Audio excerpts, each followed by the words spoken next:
Alors, je voudrais rebondir sur l'intervention de Patrick Vivray, qui nous disait tout simplement que 3% de la finance sert utilement à l'économie. Et je voudrais nous interroger ensemble sur notre propre comportement par rapport à notre propre argent. Parce que tant qu'effectivement, nous recherchons notre propre intérêt par rapport à l'argent, nous favorisons les 97 autres pourcents.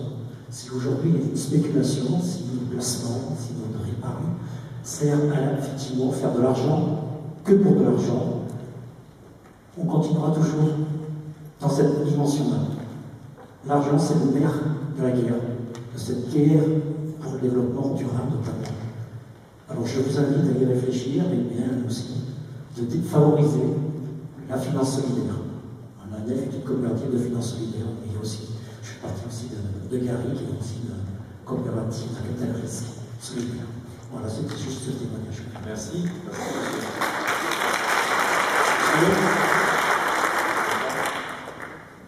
Ça marche. On m'a dit de lever parce que c'est trop compliqué.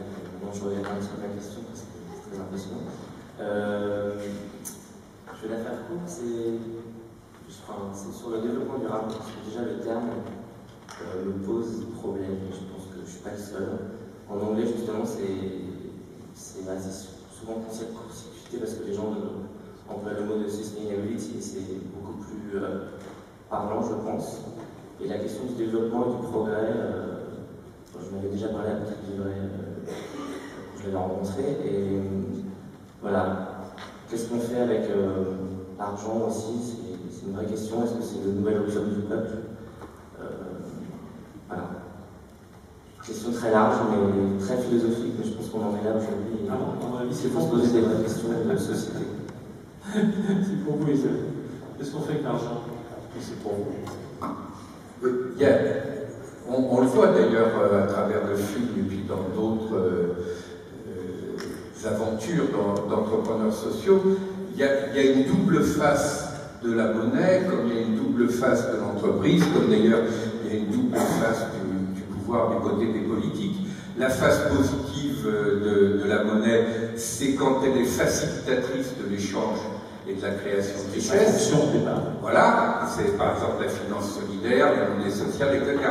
Inversement, quand ça devient un objectif en soi, et à ce moment-là, non seulement ça ne facilite pas l'échange et la création de richesse, mais ça peut faire l'inverse, c'est-à-dire ça peut créer des phénomènes de captation de richesse à un pôle et de création de misère à l'autre pôle. C'était les chiffres que je donnais tout à l'heure. Vous avez la même chose sur l'armement. L'armement, c'est 20 fois les sommes qui seraient nécessaires sur l'eau potable, les soins, le logement et la lutte contre la malnutrition.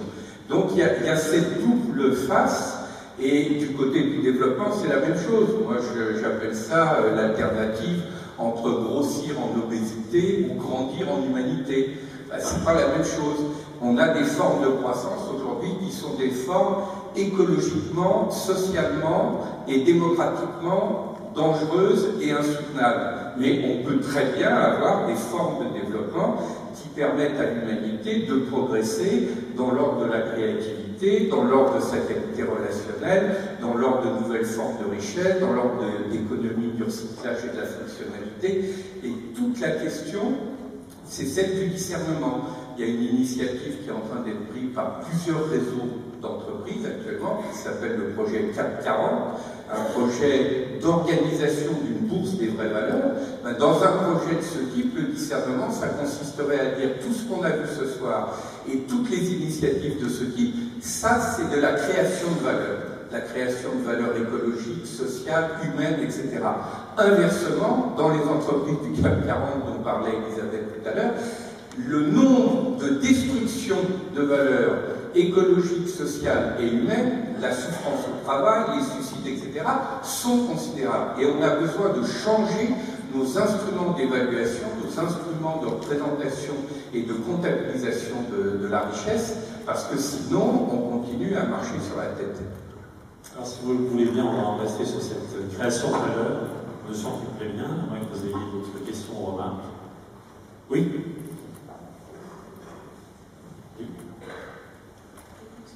Non, non, je vous en prie.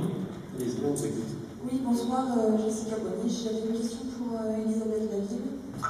On parle de responsabilité sociétale des entreprises, principalement pour les grandes entreprises, mais je pense que les PME aussi peuvent être acteurs de changement.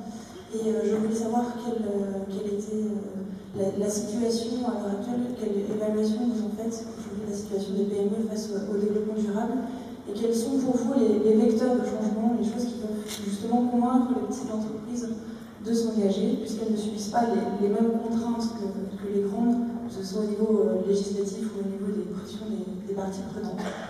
Donc. Alors, Elisabeth. Oui, alors vous avez raison, c'est rigolo parce qu'il y a 18 ans maintenant, quand j'ai lancé Utopie, les seuls exemples que j'avais et que je donnais, c'était des exemples de PME, puisque il faut quand même rappeler que ce dont on parle a commencé par des entreprises de 3, 4, 30, 50, 100 personnes, etc. Donc tous les exemples que j'avais, c'était des exemples de PME, et du coup, quand j'en parlais devant des patrons de grands groupes, des responsables de grands groupes, ils venaient me voir en me disant c'est génial ce dont vous parlez, c'est vraiment super, qu'est-ce qu'on aimerait faire ça, nous, mais vous comprenez, c'est pas possible parce qu'on est 3 000, 30 000, 300 000, etc. Et puis, aujourd'hui, les exemples que je donne sont plutôt des exemples de grands groupes, parce qu'à mon avis, c'est quand même là qu'il faut faire le plus changer les choses, et c'est là qu'est le du problème. Et du coup, quand j'en parle, j'ai des patrons de PME qui viennent me voir et me disent oh, c'est génial ce dont vous parlez, mais vous savez, c'est possible pour les grands groupes parce qu'ils ont les moyens, etc. Mais nous, vous comprenez, on est 30, 300, 3, etc. Donc, tout ça pour dire que, comme c'est difficile le changement, on a toujours tendance à penser que c'est plus facile chez les autres. Et je pense que c'est probablement, cela dit, plus facile pour une PME en réalité que pour un grand groupe, parce que c'est plus facile de faire virer un Zodiac ou une pirogue qu'un paquebot, tout bêtement. Et je vois, moi, nous, dans nos clients, on a des boîtes de 30 personnes et des boîtes de 300 000. Et la grande satisfaction que j'ai à bosser avec des PME, des boîtes de 30-100 personnes, c'est que ça change en un an. C'est-à-dire qu'on commence à bosser, en général, le patron est quand même assez motivé, sinon il ne se passe rien. Et en un an, on change les produits, enfin les trucs, vous bossez avec des grands groupes, on vous dit ah ben non, parce que là, dans le pipe, on a des produits qui vont sortir dans 5 ans. Alors on dit ben, on peut quand même commencer à travailler sur les produits qui vont sortir dans 5 ans. Ah mais non, parce qu'avant, il faut qu'on réfléchisse. En gros, l'échéance à laquelle, alors que parallèlement, les grands groupes n'ont pas une vision à très long terme, je trouve. Mais globalement, on a l'impression qu'en moins de 5 ans, il ne peut pas se passer grand-chose de significatif.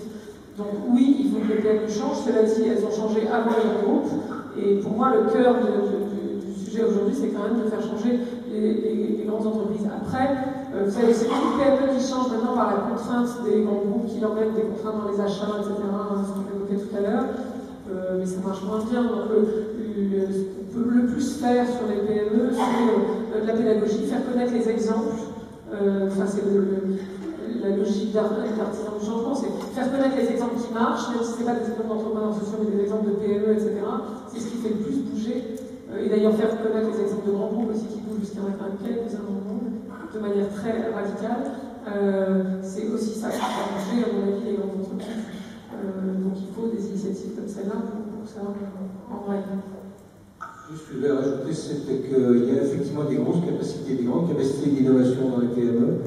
On a fait à l'ADEPE des innovations qui concernaient aussi bien les collectivités locales que les entreprises, parce qu'on n'a pas parlé des collectivités, mais la capacité d'innovation des collectivités est très importante, parce que vraiment, on a besoin, et c'est capital partout, c'est eux qui font le plus gros boulot en ce moment sur la lutte contre le changement climatique.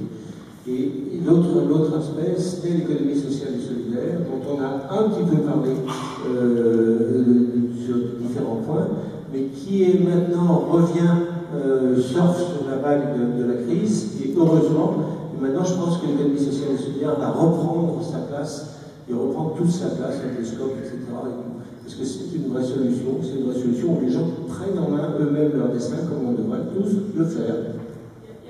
Un autre point aussi important à souligner, c'est ce qui se passe dans les politiques publiques. C'est-à-dire que j'ai parlé de la politique publique d'innovation tout à l'heure, qui me semble absolument déterminante pour faire qu'il se passe et qu'on généralise des initiatives comme celle qu'on a vues ce soir. C'est encore une fois, aujourd'hui, on finance de la high-tech, c'est la croissance verte, c'est le mythe de la croissance verte. On va avoir 3 technologies vertes et ça va tout résoudre. Les manques de peau, il en faut sûrement, mais ça ne va pas tout résoudre. Et dans la politique de financement de l'innovation, il faut qu'on finance de l'innovation sociale, et pas juste de l'innovation environnementale, ça c'est un premier point, et il faut qu'on finance du low-tech, C'est-à-dire, le problème aujourd'hui, vu le texte, c'est que c'est pas brevetable. Regardez le travail des bourguignons sur l'agriculture. Si vous mettez des vers dans un sol pour qu'il soit plus fertile, c'est pas très brevetable. Donc ça a moins branché les grands groupes et les industries que, évidemment, inventer un engrais, je ne sais quoi, chimique, que vous pouvez breveter, etc.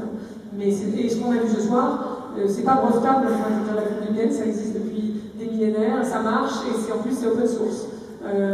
Donc il y a la politique publique d'innovation, et puis après, les contraintes qu'on peut mettre dans les entreprises pour qu'elles s'attachent non plus seulement à maximiser la valeur pour les actionnaires, mais la valeur pour l'ensemble des parties prenantes. Il y a un projet aux États-Unis qui s'appelle B Corporation, qui vise, et d'ailleurs qui est porté beaucoup par des PME, malheureusement, et pas tellement par des grands groupes aujourd'hui, mais qui consiste à, et qui dans certains États, dont le Michigan maintenant, est légal, qui consiste à dire quand les entreprises se créent, elles doivent intégrer à leur Incorporation Charter, donc le document fondateur aux États-Unis, le fait que dans leur conseil d'administration, il n'y a pas que des représentants des financiers, mais des représentants de l'ensemble des parties prenantes. Et que ça ne changera pas. C'est hyper important pour des PME, par exemple, parce que c'est créé par un fondateur. Le jour où il arrête, ou il décède, ou je ne sais quoi, ça peut être repris par des financiers. Et du coup, vous avez des boîtes qui changent complètement de vocation, de pratique, etc., etc. Si vous avez dans les conseils d'administration des représentants de l'ensemble des parties prenantes, vous avez déjà moins de chances que ça se produise. Et ça, c'est des choses qui se passeront. Enfin, je veux dire, ça peut se passer. Le logement social, par exemple, aujourd'hui, ça vous avez des représentants, des locataires, etc., etc. Et ça a l'air de rien, mais ça change quand même beaucoup de choses à la gouvernance des boîtes, et donc à la façon dont les décisions sont prises, et à quels sont les intérêts qui sont pris en compte au moment où on prend les décisions. Une dernière remarque ou question, je sais plus. Voilà, monsieur. Si vous avez un micro, sinon vous parlez fort. Ok.